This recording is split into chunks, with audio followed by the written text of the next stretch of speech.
నకులుడు మహాభారతంలోని పాండవులలో 4వ వాడు. అశ్విని దేవతల కుమారుడు, మాత్రి కొడుకు. అతను అందమైన రూపంతో గుర్రాల సంరక్షణలో ఖడ్గయుద్ధంలో నిపుణుడు. నకులుడు ఒకరోజు ఒక పని మీద వచ్చి తన పని పూర్తి చేసుకొని ఆ రోజు రాత్రి ఒక గ్రామంలో విశ్రాంతి తీసుకుంటున్నాడు. అయితే ఆ గ్రామంలో ప్రజలు ఎక్కువగా తమ ఆవులు, గుర్రాలు ఇంకా వివిధ జంతువులను పెంచుకునేవారు. అయితే గత రాత్రి నుండి గుర్రాలు, ఆవులు భయాందోళనలో ఉండడం ఆ కాపర్లు గమనిస్తారు. ఏంటా అని ఆరా తీస్తే ఒక పులి తమ గుర్రాలు, ఆవులపై దాడి చేసి చంపి తినడానికి ప్రయత్నిస్తుందని అర్థమవుతుంది.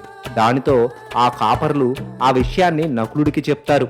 గుర్రాల మీద అమితమైన ప్రేమ గల నకులుడు వెంటనే ఆ జంతువులను కాపాడాలి అని నిర్ణయం తీసుకుంటాడు.